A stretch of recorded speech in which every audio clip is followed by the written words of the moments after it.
report that EY did with ESPN.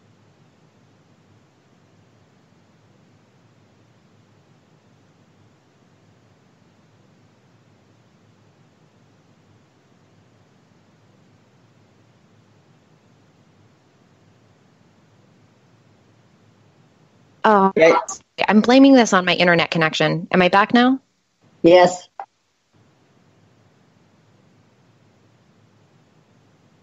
Okay. So the Ernst & Young report came out a few years ago. They did it in partnership with ESPNW, and they surveyed women around the world.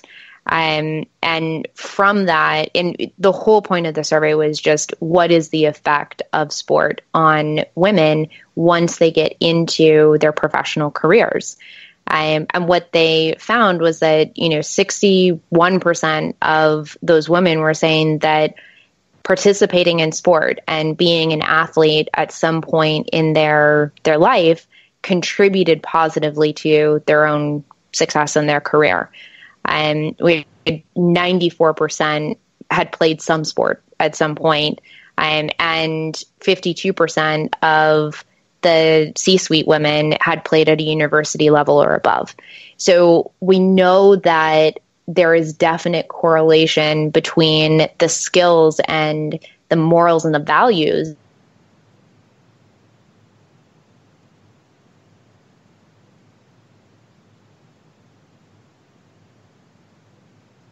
positively correlate to success later on in your life, even if you don't continue on as an athlete.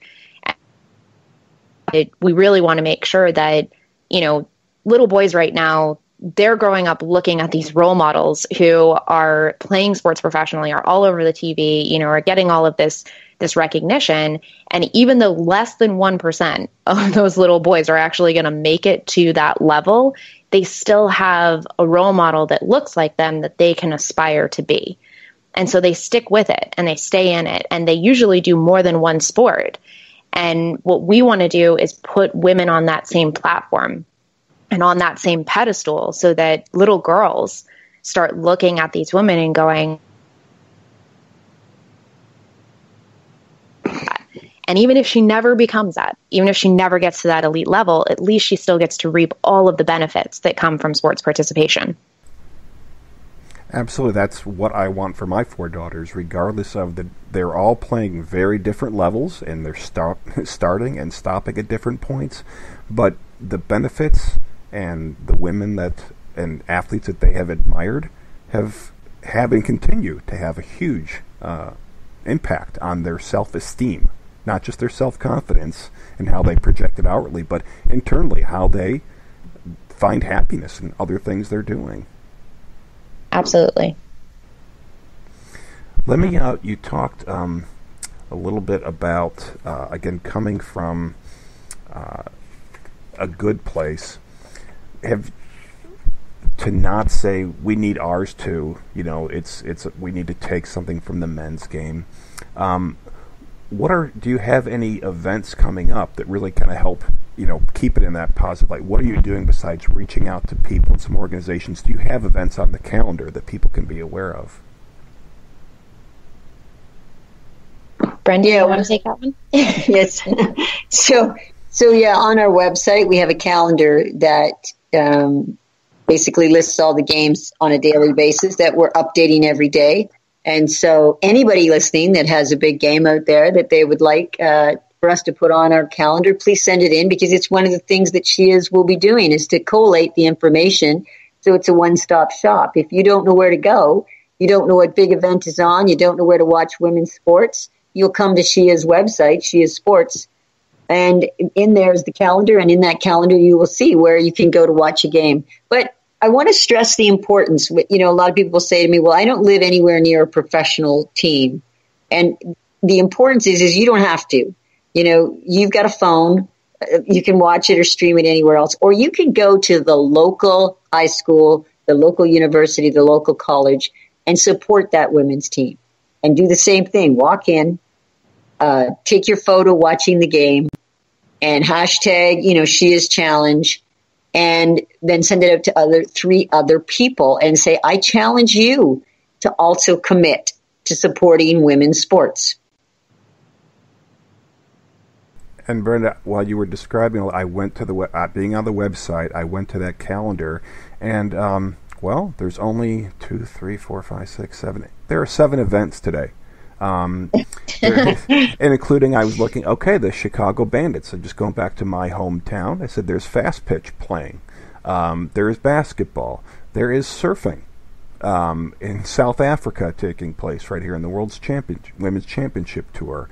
That's a very cool resource, and you're right. The stuff comes on our phone now. In fact, for the Division III championships, I was watching it at the house, and then I had to leave. I had to go to Home Depot, and then all of a sudden, I realized the score got close, and I just sat in my car with it just playing on my phone, watching it right there. And if you can catch that at any, while you're in between shopping and catching these events, again, there's the replays, they're all the same. If you don't know how it ended and you want to watch it, it's a great time to be having information like this posted. I think that's a great resource. Let me ask for other people, because part of the show here, the purpose is to let people know that when you have that idea and you're not sure what to do with it, to look for those synchronicities. The two of you, just got to talking, and all of a sudden there was this idea that you had, Brenda, and before you know it, Katie was able to really connect with it and, add more life to it to really help you to make it real, not just an idea you had. What do you have to say to those, again, listening, that they've got passions, they want to start organizations, but it's hard. How do you start it? How do you get enough people? What are some ways to, again, help get that ball rolling, besides saying, well, I just hope I run into the right person at the right time that, makes it all work out? Well, I'm a firm believer that most people have great ideas, and we have those great ideas, and before those great ideas come to be real, we quit. And I think half the time when, Dave, I'm old. And so, and I love being old. I love being old because I can look back and go, every single thing I've did in my life has led me to this point, has led me to, coming to a place where I can say, I have this wonderful opportunity within my brain that says, this is what I want to do. I want to make a difference. I want to change things. And then I start to look around and have a conversation with Katie, and Katie picks it up, and she takes my dream and my idea and puts it into reality. So you meet a ton of people in life. And most times, people will say, I got to go find this person, or I've got to look for this. And lots of times that person is right beside you, or you're already talking to them, or you already got that idea. And then it's just hard work. It doesn't matter what anybody says. It's hard work. I mean, we're not in any position right now with SheIS to say, wow, this is really nice. We're flush.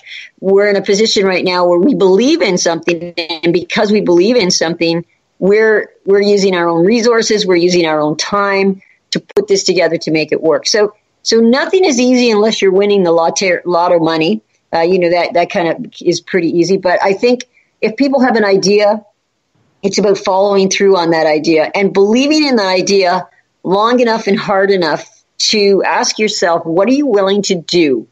Like, what are you really willing to do to make it work? And most people will say, I'm willing to do this, but I'm not willing to do that.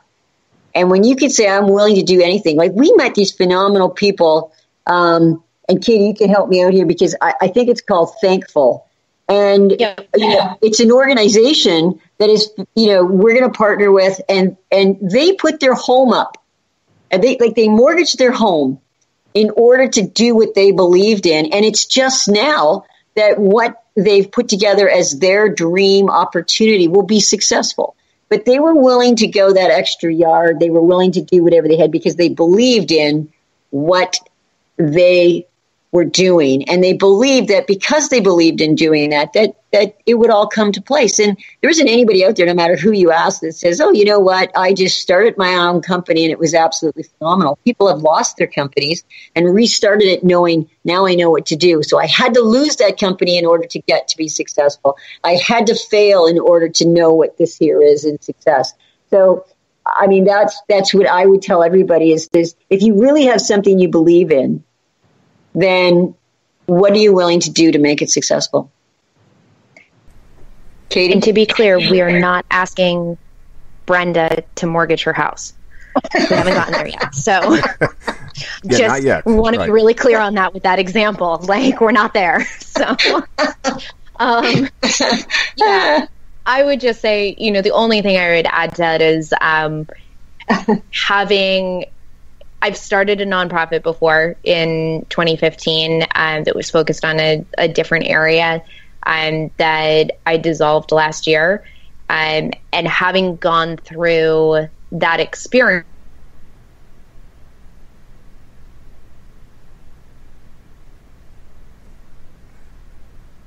I think that if this were the first time that I was trying from scratch, that it wouldn't nearly be where it is, and I think that it does come down to the people. Absolutely. I think Brenda and I work incredibly well together, and I'm grateful for that. I think our collective is incredibly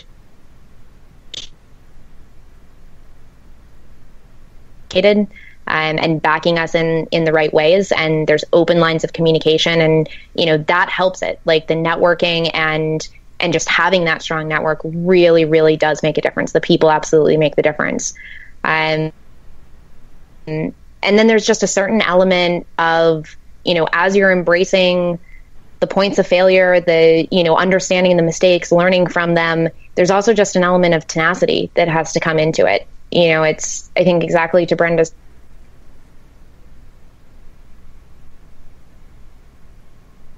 there was an article that had come out a couple of years ago that asked basically, it's not about how do you want to be or anything. It's what are you willing to suffer?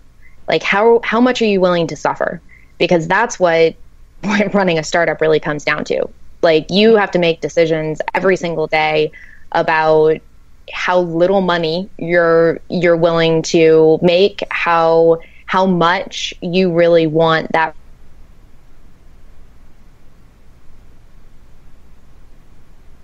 SheIS, I think what resonates the most is that it has the potential to have a real positive impact on a lot of people, and in a really broad-reaching way that I know drives me for sure. I think I can confidently say it drives Brenda as well, just knowing her personality. But yeah, it's people, it's learning from failure, it's the tenacity to keep going, and it's understanding what you want to suffer.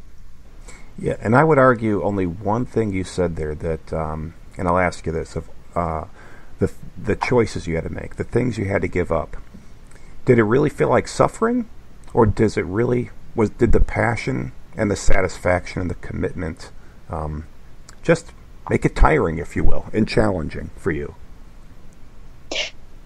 That's such an interesting question, Dave, because I will say there have been points in the past in my career when it definitely felt like suffering.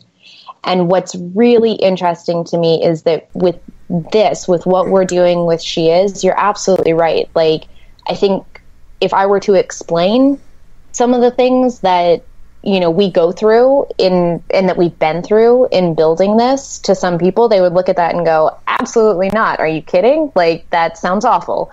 But for us, for Brenda and I, like, this is something that we want to be doing so much, and that we find such personal fulfillment, and I find such personal fulfillment in, for sure, that, if there are late nights, if there's whatever, if there are early mornings, if there is, kind of a never-ending to-do list, and constantly having to go through having to deal with rejection and having to deal with setbacks and, everything that it is, it's worth it, because it means that we're doing something that, again, is going to have an impact.